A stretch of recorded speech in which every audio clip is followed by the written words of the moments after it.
Welcome back. I'm going to start off with apologizing for what happened with the last recording. Don't know what happened. We're talking about angels, and then I guess we got some angels here and the camera stopped working. I don't know.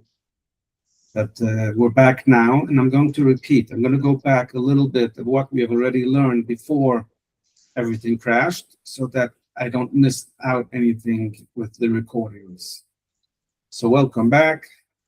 We were up to the part where the students of Rabbi Yochanan, Rabbi Yoshia, and Rabbi Yossi HaKohen, they were going on their way, and they heard about what happened with Rabbi Luzah ben Arach when he shared to Rabbi Yochanan. They wanted to have an experience as well.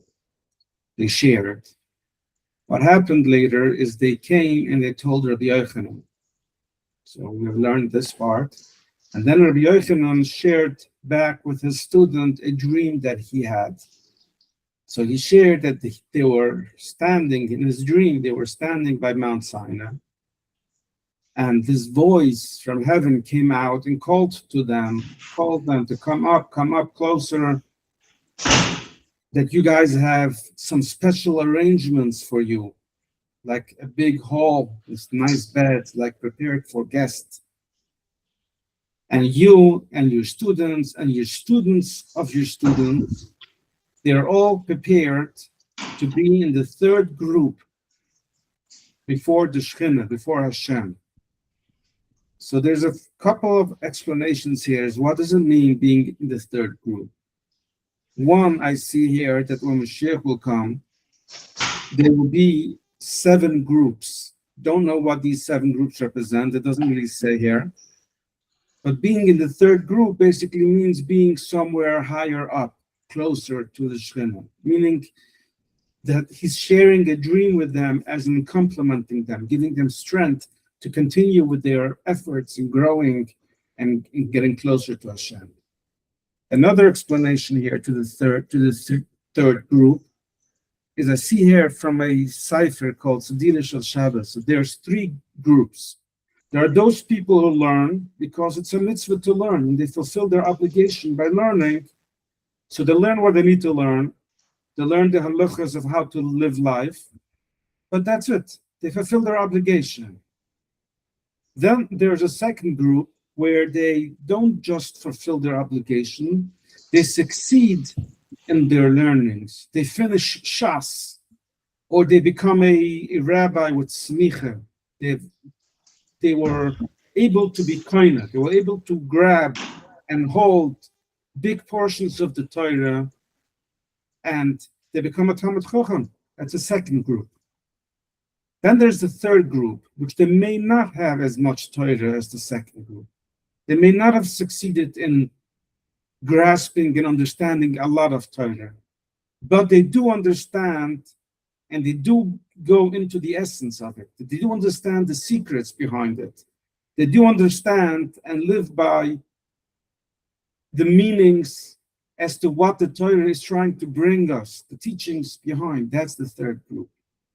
And this is where Rabbi Yochanan is telling his Talmidim, you guys, we have been able to achieve not just great scholars in Torah, we also achieve understanding the secrets in the Torah, behind the scenes as to how the world operates based on what the Torah is teaching us, is how to live life in the world. Okay, so we learned this next part as well last week, but I'm going to, again, repeat this as well. Then I'm going to share, and then we're going to come on and move on to the new part. So the Gemara now asks, so you're telling me that Rabbi Luzah ben Arach shared Masa Merkava with Rabbi Yochanan, his Rebbe? I know, it's not so. Why not? We'll tell you, because we learned in a Mishnah, Rabbi Yossi, Rabbi Hida Omer. Rabbi Yossi, the son of Rabbi Hida, says, Shaloishu Harutzashem. There are 3 people, or 3 times, where people have shared Masa Merkava to one another. And the Mishnah continues with the names. Rabbi Yeshia Hirtzeh Devudim Lafai Rabbi Yochanan ben Zakkai. Rabbi Yeshia said it to his Rebbe Rabbi Yochanan ben Zakkai. Rabbi Akiva Hirtzeh Lafnai Rabbi Yeshia. Rabbi Akiva shared Masa Merkava to Rabbi Yeshia, the one we learned here. And then we learn a third one, Hananya ben Chaninai, Hirtzanafnai Rebbe Kiva, and he shared to Rebbe Kiva. The Ili Rebluza ben Arach, and you're not counting here Rebluza ben Arach, that he was also one of those who learned Masa Merkava with his Rebbe, Rabbi Yochanan. So the Gemara answers, it's not a contradiction, it's not really a problem. Why? Because this Mishnah only counts those who have learned Merkava and someone have learned, shared with them. Meaning they had a student that also shared to them, not just they shared with their master, with their Rebbe. So the artzi kamai kuchushev. For those who have learned to their Rebbe and someone shared with them, the Mishnah counts them.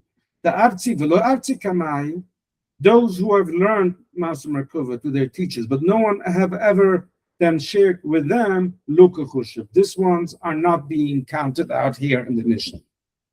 So the Gemara right away asks, but it's not so, because we see the last one. Remember, it was the first one, Rabbi Shia for Rabbi Yochanan, then Rabbi Akiva to Rabbi Yeshia, and then Hananya ben Chanina to Rabbi Akiva.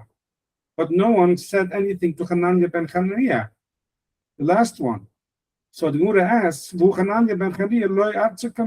has said anything to him, the Kechushev, and you count him. So the Gemara answers, the artzi mi kamai man the artzi. But since he has shared to someone who did share, so therefore the Mishnah says it in three ways, so that we should know that Rabbi Akiva, which was the second, he had someone who said to him as well. So it seems to be like this Mishnah is really singling out those who have learned Masa Merkava with their teacher, and those who have also had a student learning with them. But it's not someone who didn't have both, won't be counted out. So I want to bring out one point here, that we see Masa Merkava as in being something the student teaches the teacher. It's not the teacher teaching the student Masa Merkava, it goes the other way here. It's the student teaching it to the teacher. Because we keep on seeing here Rabbi Yeshia for his Rebbe Rabbi Yochanan, Rabbi Akiva to his Rebbe Rabbi Yeshia. So it's another sign, as in what I keep on saying, Masa Merkava is something that you experience in life, in personal growth. And usually that's how it works. A student feeling comfortable enough with their master, with their teacher, teaching them everything in life, that they would come to their teacher with their struggles and share with their teacher. So therefore, it's something a student teaches the teacher. It's not something the teacher can teach the student. It's something they go through, they share with their master. And this is another sign as to where I keep on saying Masa Merkava is a personal thing with every person. And it's not just something that a teacher can teach their students.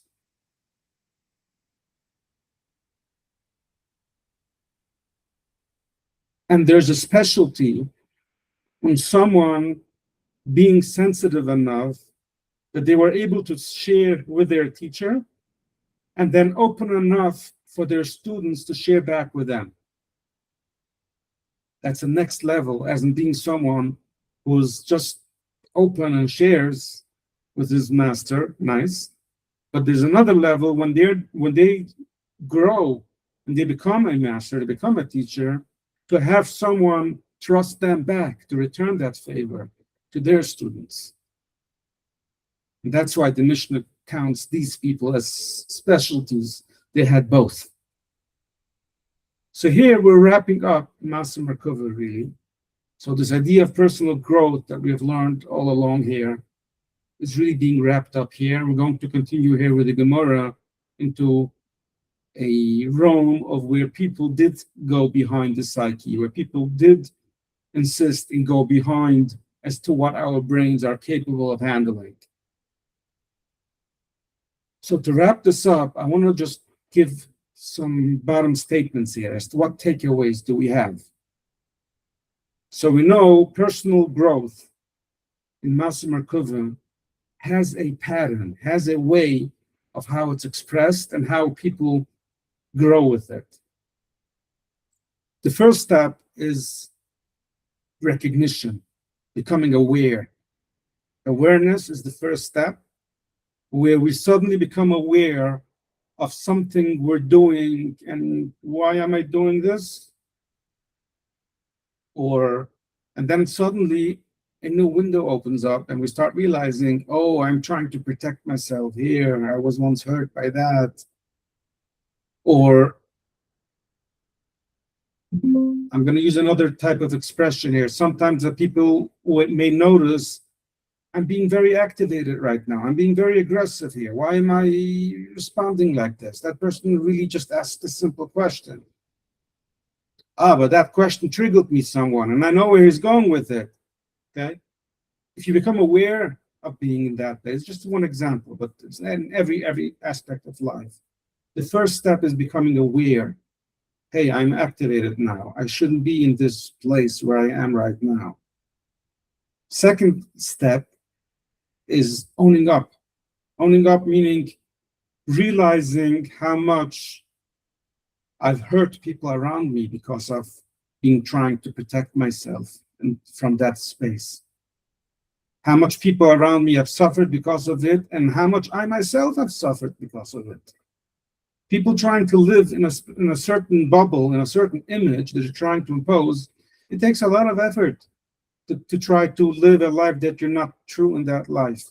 So you owe yourself an apology coming out of that. The third step is giving the final statement, saying who I really am. I'm not this person. I'm not this limitation. I am a creation of God. I am a godly being. I have a soul that's bigger and transcends, lives above anything and everything. And I can dig myself out of this. I can own up to it and take responsibility and be better about it. And this is how we see here from the stories that the Gemara is sharing with us. Rabbi Luzer shared something with Rabbi Yochanan. Rabbi Yochanan was sensitive enough. He stopped the donkey. He sat down and listened carefully as to what he's sharing with him as his life story. The trees around, everything warmed up, meaning Rabbi Luzer shared something deep that he himself knew its truth. The trees himself, everything is around them, his surrounding was in peace. He was suddenly feeling a big burden of his shoulders go off by sharing something that he's been carrying. And then Rabbi Yochanan finishing it off with a statement. So who are you now? I'm the son of Avraham Avinu. I'm a Yid. I'm as Yid as I can be. That's the end statement. And the truth is, we're now in month of Av. Next month, we're getting ready for the high holidays. The truth is, we do this every year. We should do this every day. But every year, we have a special time, the high holidays, that takes us through this process. We start off with Rosh Hashanah. Rosh Hashanah is crowning the king. What does it mean, crowning the king? It means recognition and awareness. We become aware of what have we done, what have we lived this year, what have we achieved or not achieved, or where are we stuck with. Then comes Yom Kippur and we own up. We say, okay, I botched up. I hurt people, I hurt myself, I hurt Hashem. You own up to it. And you say, okay, I'm not that person. And suddenly comes Sikkos, where you go out of your regular routine comfort zone. You go live with Hashem, with your new identity, with your new being, with your new person, as in growing up and realizing a new freedom, something that I don't need to carry anymore with me. And that's the essence of us living through Rosh Hashanah, Yom Kippur, Sikkos. It's actually these steps that we take in personal growth in life. And it very well fits with Masa Merkuvah, what we have learned here. I hope you'll share as well some comments, some feedback. I'll leave it at that. Any questions? Anything you want to add? No, thank you. It's great. Thank you for going back to it. Yes. No, thank you for making me aware that the recording wasn't working. So now we're moving over to a new Gemara, a new story, and a new life lessons, I hope. Tuni Rabunun. Rabunun teach us. Arbu nechmesi bePardes. 4 people, or sages, or whatever you call, they went into Pardes. What's Pardes? The literal translation of Pardes means a garden of fruit trees. If you want to keep this in a simple translation, you would say they went up to the heavens into Gan Eden. They went into there. Who are those 4? Ra'alihan. Who are those? Ben Azai, the son of Azai. Now the Gemara is not going to say his name. He's being called Ben Azai. The same thing with the next one is Ben Zoimu, the son of Zoimu. Both of their names were Shimon. Shimon Ben Azai and Shimon Ben Zoimu. The reason the Gemara does not say their names is because they died young and they never achieved having Semicha on their own. So the Gemara, we know that the Gemara mentions the name of a person. That person must have had Semicha, that person must have had Riach HaKodesh, the person must have been someone worthy that his name should be mentioned in Talmud. These 2 did not achieve that. So the Gemara just calls them the son of Azai, the son of Zaimu. But we know here in the commentators on the side, they say their names were Shimon, both of them. Then we have someone by the name Achar. Achar means the other. Okay, now I'm going to continue calling him the way the Gemara calls him, as Achar, the other. I'm going to call him Achar as his name, but his real name is Elisha ben Aviv. And we're going to learn a lot about him later. We're going to learn a lot what happened to him. So just for the records, I'm saying his real name is Elisha ben Aviv, but we will be calling him Achar as his name, the other. And the last one the Gemara mentions is Rabbi Akiva. So these 4 went in. Rabbi Akiva told them, and this is prior of them going in there, Rabbi Akiva gave them some guidance as how to be there. When you reach that place where there is this marble stone that is so pure, marble stone that's so clean and pure, don't say, oh, water here. Because it looks like water, but it's not. It's marble stone that's so clear and clean that it looks like it's water, the reflection on it like water. Why shouldn't you say that? Because it says, a lie cannot stand in front of my eyes. So if you go up to that place and you reach that space where there is this marble and you start thinking it's water, that's a lie. And that cannot stand in front of Hashem's face. So Rabbi Akiva is telling them, don't make that mistake when you get there.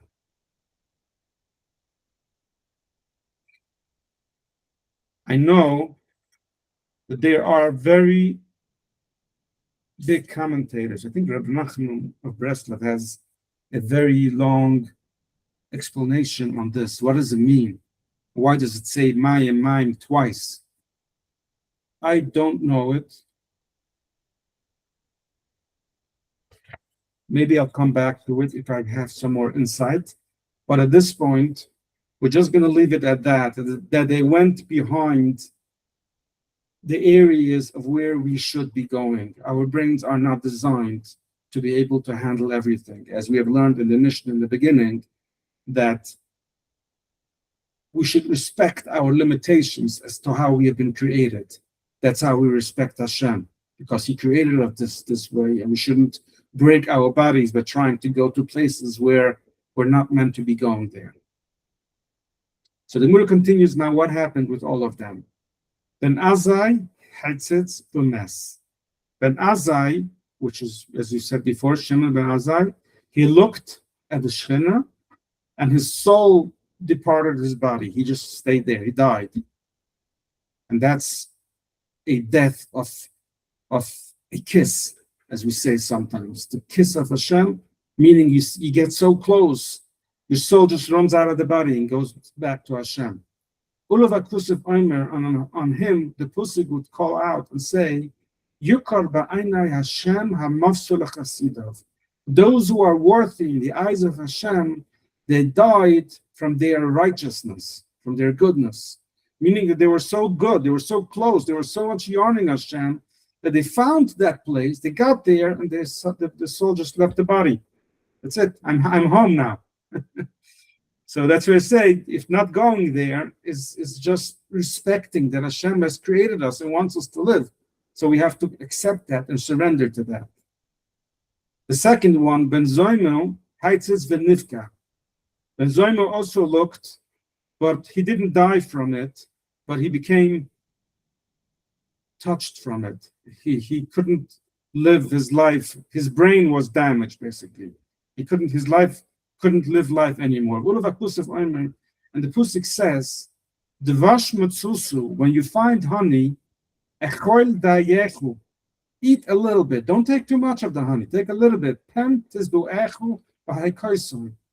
Maybe you would eat too much honey and it's going to hurt you. You know, too much honey hurts the stomach. So the Pusik would say, you found something nice, good, don't indulge in it. You looked, you far, okay, now it hurt you. You went too far. So again, the second person that went there and it hurt them. Didn't kill him, but at least it ruined his life. Achai, which we said before, the third one, Kitzais ben Tiyos. He looked at it, and he also looked at it, but he went off the derech. He said, okay, this is not my life. I can't handle this. And the Gemara is going to go into a lot more details later as to what he saw, what happened with him, but it also affected him. Rabbi Akiva Yutzu B'Shulam. Rabbi Akiva is the only one who went in there and he came out in peace. Nothing happened to him.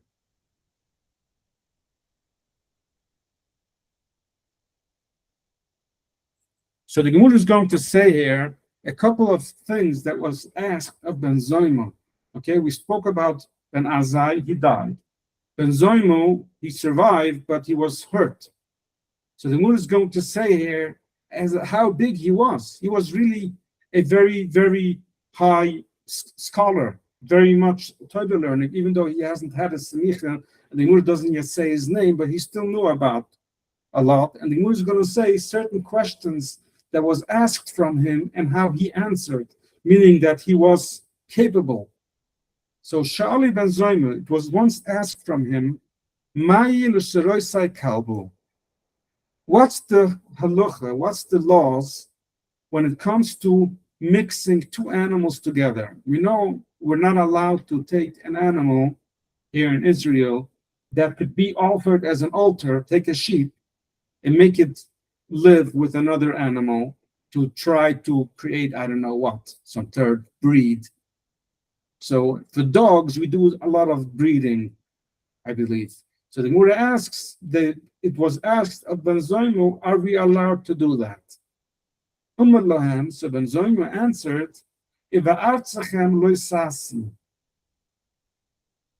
anything that is being done, Moshe Rabbeinu has told the Yidden, anything that is being done in Israel before you come and conquer the land, you should not be doing those things. So he's saying basically, since they would breed dogs, even though a dog is not something that's worthy or capable of being brought on the altar as an offering, it's still something you should not be doing. And even though this halacha, this law has nothing to do with the earth of Israel, it's everywhere, but it's the idea of things that was done that the nations do. This is what Ben Zoyma answered, you should not be doing that. Meaning that it's not permissible for a Yid to breed a dog into another type to make another kind of dog. Should not do that. Then the Gemara continues another question that was asked of Ben Zoyma. Sha'ala is Ben Zoyma. We asked of Ben Zoyma, Besiles she'ibra. So now we're going to talk about a girl that's a virgin, but she's pregnant. So what about it? Ma lekoyin gudel. Is she allowed to marry a koyin gudel? We know the koyin gudel is only allowed to marry a virgin girl.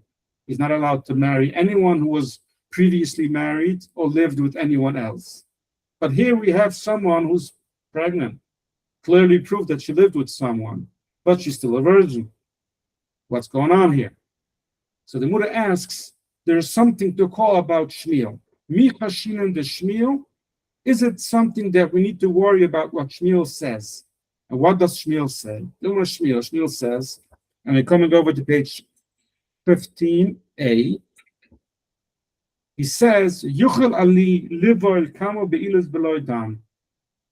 Shmuel said that he knows a trick how he can live with a girl without making her lose her virginity. She stays a virgin.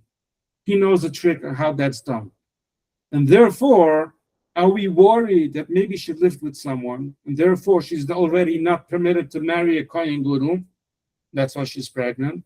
Oh no, maybe whatever Shmuel says, that's not something that happens often. That's a very rare occurrence, and we shouldn't be worrying at that. So he answered, the Shmuel lo shchiach. Whatever Shmuel says that he was able to do, it's not a common thing. And we shouldn't be thinking that's most probably what happened to her. It's not. And therefore, even though she's pregnant, she's still allowed to marry the Kohen Gadol, because if she's still a virgin, she's still a virgin. No one has lived with her. It's not something that's normal, acceptable, that people know how to do that.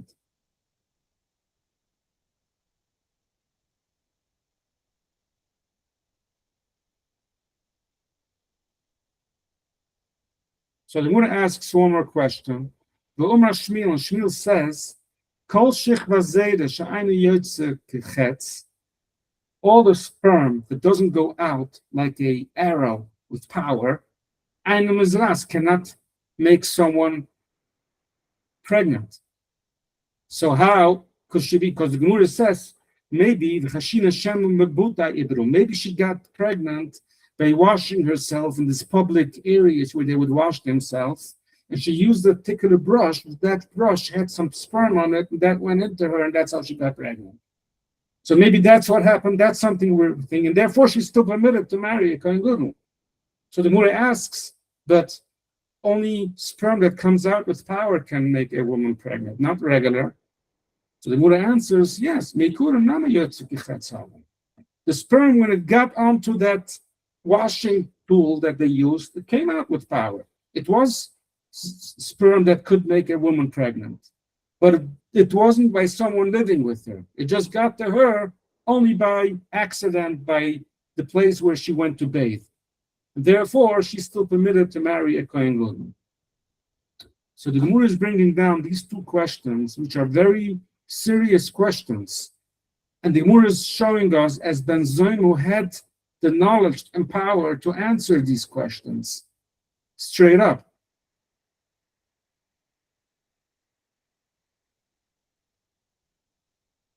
The Gemara continues with another story of what happened to Ben Zoim. There's a story of Yeshia, the son of Hananiah. He was standing on a floor, on a second floor, on the mount of the temple mount there by the Beis Hamikdash. And he saw this Ben Zoima sitting there, and he didn't stand up for him. Normally, when a student sees his Rebbe coming, they would stand up in honor of his Rebbe. But here it wasn't. So he right away understood that he's busy in his brain. He's a person that is occupied in something that he's studying, and therefore he hasn't noticed me. Umar Loi, so Rabbi Yeshia tells him, Ma'ayin ela'ayin ben Zoima. Where are you coming? Where are you going? What are you occupied in? Umar Loi, he says, I've been observing and analyzing the difference as how far is from the waters that are in this world than the waters that are above this world, above the earth. Like when we learned in Masa Bereshis, we learned that Hashem separated the two waters when he created the heaven, the Rakia, and there was the above water and there was the below water. So he's thinking, how far distant is there from the water that is above the heavens and the water that is in this world? And I figured out, and I said, and there is no big difference between the both of them. Only the distance of 3 fingers. This basically means 3 inches. There's a 3-inch difference between the water that's in this world and the water that's up in heaven. And where does it take the proof from? Because it says, that the wind of Hashem, the godliness, was hovering over the face of the water. So what does it mean hovering? It says it hovers kiyona, like a bird, like a bird that hovers over her little nest of birds, but doesn't touch it. So up to 3 inches, it just tries to keep it warm and protect it, but doesn't touch it. It just hovers over it. And therefore, I figured out that the waters that exist in this world, that the waters that are above this world, are only 3 inches different. So Rabbi Yeshia turned around and it tells his students, Adain ben Zoyme bebachitz. Ben Zoyme is still from the outside. He doesn't understand. He's still not getting it. So he explains himself. What do you mean? He's not getting it. He says, Mechter, let's see. This phrase that he's using, that Hashem was hovering over the face of water, when was that said? When was that said? On the first day of creation. When it starts right away, the title starts, how the world looked, that Hashem was hovering over the waters. Havdullah, the separation that Hashem created the Shemayim, B'yom Shani, that only happened on the second day of creation. Hava. The Ksiv, because it says, V'himavdu by Moim lemoim. This was the separation from the below waters to the above waters. So therefore, he's not understanding it yet. He's still from the outside. He doesn't know the real distance. So here comes the twist. So the Gemara asks, Zakamu, okay, so then how much is it? It's not 3 fingers, then is it greater? How much is it? Reb Acha bar Yaakov says, Kimeloin nimu, like a hair. Not that it's bigger, it's less. It's not 3 inches, it's like a little hair. Rabbunan Amram, the Rabbunan says, Kigidai de gamlam, like a saddle on top of a donkey, or on the eisel, that sits on it, but doesn't get that tight. It's like it's on it. Marzitre v'itayim Rav Asa Umar. Marzitre is again another sage. V'itayim, there are those who say Rav Asa Umar, Rav Asa said it. Kisrai gelimai defrisi ahaduta, like 2 materials, 2 garments that are spread out one on top of the other. The Amrelai, and there are those who say, Ketrai kusai dechsifa ahadudai, like 2 cups. You put 1 cup into another cup. There's a little distance stay. They can't touch all the way. The little distance. That's the distance between the waters below and the waters above. We're going to pause here, but I want to put in some sense here. I want to say this is the key as to what I've been saying all along here, that Shemayim, when we talk about the heavens, we talk about our atmosphere. Because when we talk about the 2 waters, we're talking about the water that is physical water and water that is in our atmosphere, in our environment. And now it makes sense when we say, what's the difference between physical water and the air above it that has already moisture in water? Moisture in the air, that's water, considered water in the environment? Nothing. The common denominators, we have learned so many different opinions as to what they compare it to, but the common denominator is that there is no one set number. It's like wavy, how those 2 go. And that's what we learn from here. And this is the key I've used all along till here, saying, yes, understand that we're living in Shemayim. We're living in the atmosphere that's called Shemayim, and that's the above waters versus the below waters. The waters that are in our atmosphere versus the waters that are physical water, as in liquid water, as in gas water. So again, this is just a takeaway as to what we have learned here, and a key as to what we have learned everything till here about the creation and Masa Merkava. We slowly find the keys as to what we have been learning all along till here. So we're going to pause here. Thank you so much, and I'm glad the recording worked out this time. Until next time, anything you want to add before I stop? No, good. A lot of good information today. Okay.